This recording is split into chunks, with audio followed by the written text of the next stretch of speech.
The cabin filter is located on the left corner of the footwell. Remove the side panel.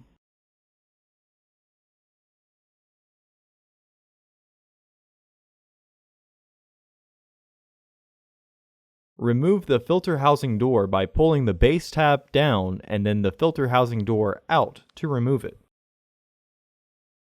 Remove the old filter from the housing and clean out any debris inside.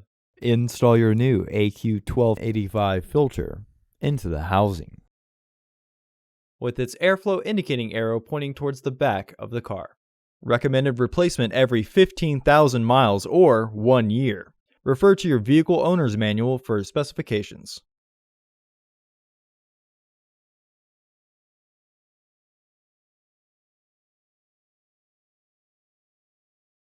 Reinstall the filter housing door.